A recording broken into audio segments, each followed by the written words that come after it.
And let's welcome in Nick Ferguson. He's a 10-year NFL veteran, sitting right next to Lorenzo Neal.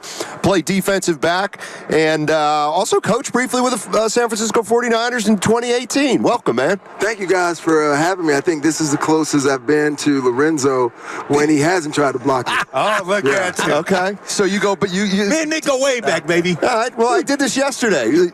Tell me what you think of what you thought of Lorenzo Neal as a fullback, and then you tell me, give me the scouting report on Nick as a D-back. Well, I tell you this about Lorenzo. He was one of those guys you had to actually plan for because he's blocked for LaDainian Tomlinson, who is one heck of a running back in his own right. And when you're game planning, for me, the first thing, I don't want to know anything about the passing game, right? I'll save that for later in the week, right? So when I knew we were playing the Chargers, I did two things that week. I'm working on my neck and my traps, and I'm doing squats because I know this guy is leading through the hole for LaDainian Tomlinson, but he was one of the better fullbacks in the league, and they made life really difficult for us in Denver. Yeah, well, you got to know Nick is a guy that he's going to cover. When you play 10, 12 years, see those guys, you see a lot of guys are fast. Nick was not necessarily fast, but you know that here's a guy that's technique. When you're playing against the coach says, look, this guy's got good technique. He's not, you're going to have to beat him. You have to try to beat him, not with technique. You got to beat him with speed, try to get it off the line, because you got to realize DBs, that's why they usually don't last long in the league, is because they don't have technique. They just go out there with athletic ability. But when you get over those guys you see in 6, 7, 8, 9, 10 years in this league, you have a track record, and that's why it was durable, because of the fact that he was crafty. Wow. He knew his craft. Walk us through, Nick, when you had to take on a guy that I call the most unique player in the NFL right now, and Deebo Samuel, and trying to tackle that tank.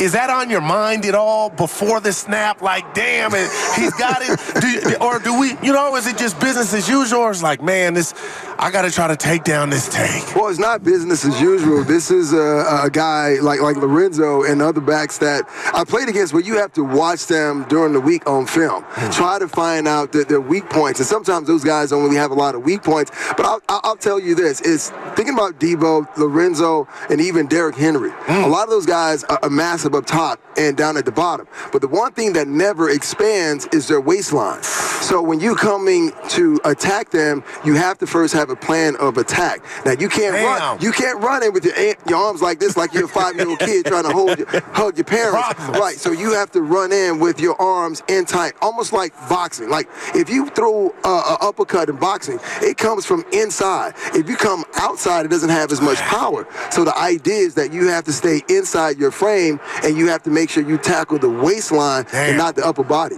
Technique, Steiny. Yeah, Nick Ferguson joining us on 95.7 The Game.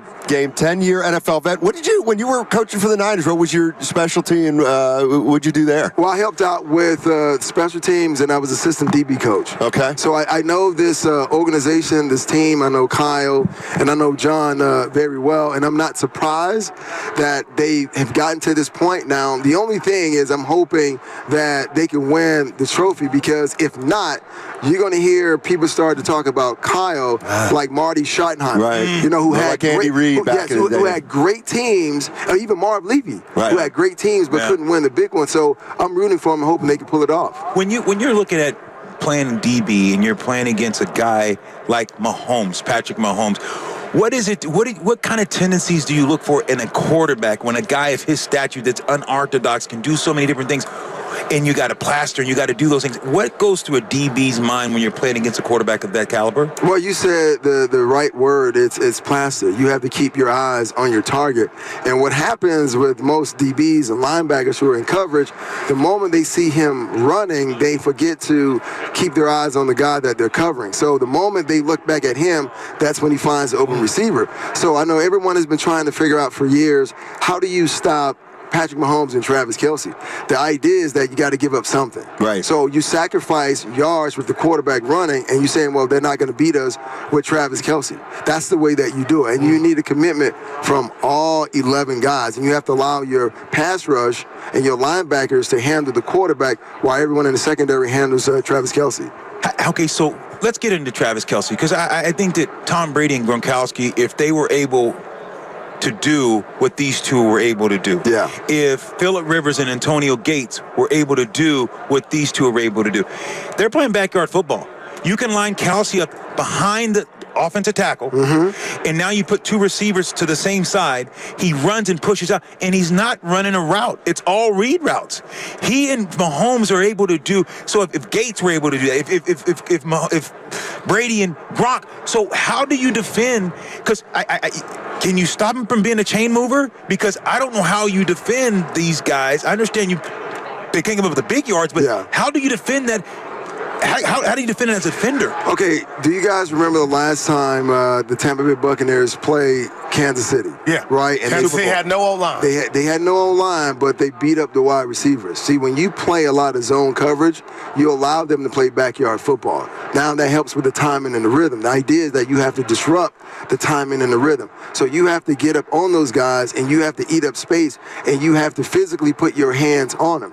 Because you mentioned a couple of names of quarterback wide receiver tandems who were great at that. I even throw Tom Brady and Wes Welker. They and even Amendola, they ran a lot of choice routes. Right? If you had inside leverage, they run it outside. Right? So the idea is that you have to commit to take away something, but most defensive coordinators, they panic. Right? They want their skill guys to take away everything. This is football. Yeah. You can't take away everything. You have to be committed to one thing and say, well, we're going to take this away from you, and if you're going to beat us, you're going to beat us with everything else. Like, if I was playing against Patrick, I'll run two-man. Right? So I got two safeties over top, and I got everyone running underneath. Now, the only problem with running two-man is the team can run the ball on you, and the quarterback can actually get outside the pocket. I'm not worried about that. I'm not concerned about that because guess what? Patrick Mahomes is not Lamar Jackson. And if he starts to hurt us, I take my two high safeties, and I drop one of my safeties in late, and we call that one robber. So now that guy can rob any inside breaking routes. He can rob any shallow routes. But guess what? I get an extra defender in the run game because if the B gap opens, I'm running right through it.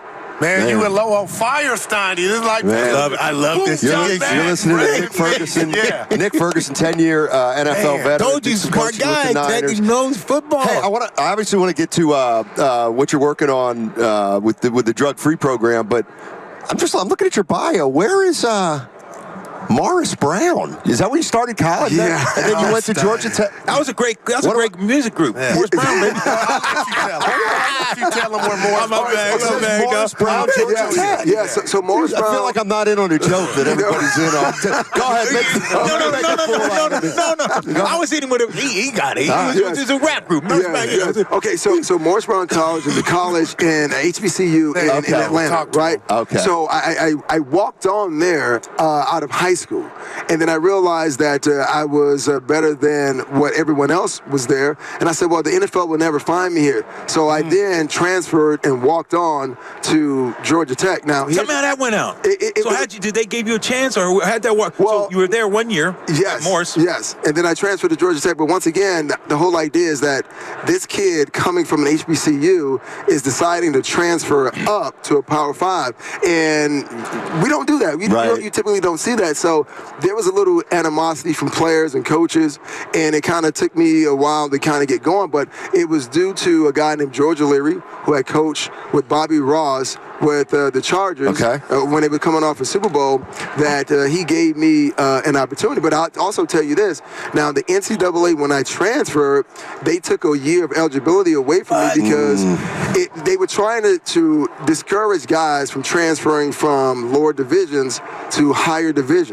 So they were like, well, we're going to teach you a lesson, and you're going to have to lose a year. That's horrible. Interesting. Tell us about the Foundation for a Drug-Free World.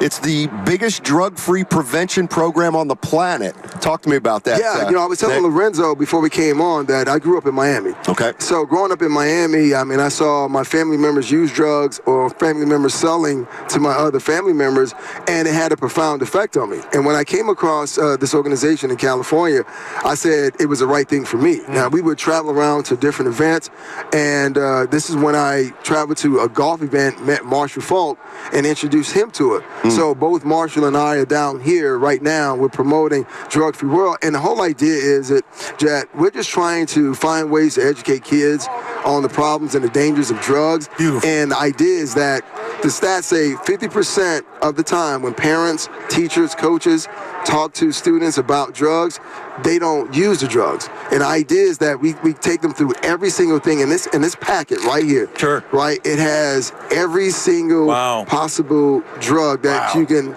imagine going through. Wow. Yes, it's comprehensive. Well. And here's the thing.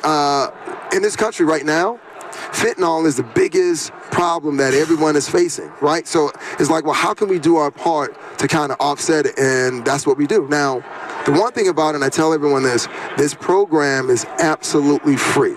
Wow. Now, typically when we hear the word free, we go, you know what? There's a catch. And I always tell everyone, you're right, there's a catch. The only catch is that you use the information. That is it.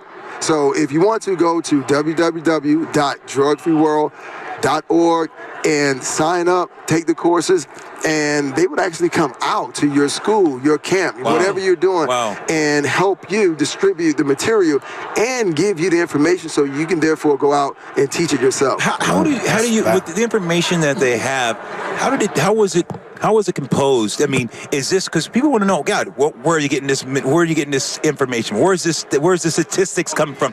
When you think about that, statistics, because people want to say, look, you don't understand my environment. You don't understand the culture that I've been raised. How do you guys get the analytical and the statistics to be able to back the information that you guys are putting out there? Well, see, that's the great part about it. I mean, I grew up around drugs. Right. I mean, I could come out of my house and see a kind of a brown paper bag with crack in it. Wow. Right? So that's something that I lived. My mom, boyfriend, one time I caught him smoking crack. So I've seen it, I've experienced it. So I can go out and I can talk to people and we can put all that information in this packet. And it also is DVDs, there's online stuff. So the idea is, how can we simplify the information about drugs so younger kids can understand and make it real to them? And for me, if we save one kid, man, I've done my job. Real quick, let me ask you this, and if this is too personal, just tell me. If you're growing up in your environment, did you see it and say, I'm never doing that? Or did you see it, get sucked in a little, and then say, well, I can't go down this road? Because I know a lot of people that say they saw their parents and then they never touched a drink or a drug in their life. Like my mom, she doesn't drink, she doesn't smoke, but growing up in the inner city with very few opportunities, the drug dealers, I call them street pharmaceutical reps. Sure. Right? No question. That's real talk. Especially when I'm speaking to corporate people, because those were the superstars in our neighborhood. Every kid aspired to be one of those particular guys, and after seeing death in my family and what drugs can do to you, I said I had to find a different route, and sports became my way out. Right? Gotcha. And if I didn't do that, I could have easily gone down that road. Like my brother, crazy family dynamic really quickly. So my older brother sold drugs for my aunt, my mom's sister. My mom didn't know. I knew. Right? And to this day, I never told my mom. Wow. Yes. And that's true, guys. I mean, people don't understand, and that's why I admire what you're doing, is trying to get this message out here, because people don't understand. People look at drugs and think, hey, they demonize these things, and understand that, because he's talking about what happens in some of these environments. Think, guys, that maybe it wasn't brought up in that, but you're talking about walking outside, your brother, your cousin, drug dealers, they're seeing this, and people, they're looking up. This is their role models. These are the people they look up, and they see them making money. So they're saying, wow, how do I make this? Because this is what they see. And I tell people all the time, more crime has been committed with a pen and a paper and a briefcase than any ski mask and gun. So when we look at these situations and statistics, I think it's admirable what you're doing, admirable what you're doing. It's much success, man. I'm glad. How do people, if they want to, their listeners, how can they go to the website?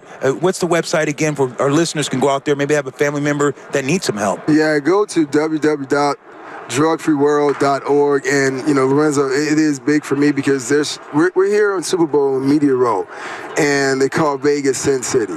So there's a lot of things going on here, and there's not a person in this room who hasn't been impacted by drugs directly or indirectly. So this is a program I'm trying to get everyone on board with, that they can use themselves, they can take it out, and they can do speaking engagement. But the idea is that we have to find a way to balance these scales. And this is kind of the groundwork and the blueprint for me. That's awesome stuff. Yeah. Man. Nick, thank you so much for joining us. I know you got a lot of other stuff to do, so thank you for popping by. Good luck to you, and really admirable what you're doing, man. Thank you, guys. Appreciate it. All right, that was Nick Ferguson, 10-year NFL veteran, played defensive back, did some coaching with the San Francisco 49ers, and he's involved with the Foundation for Drug-Free World. It's the biggest drug-free prevention program on the planet. That's Nick Ferguson.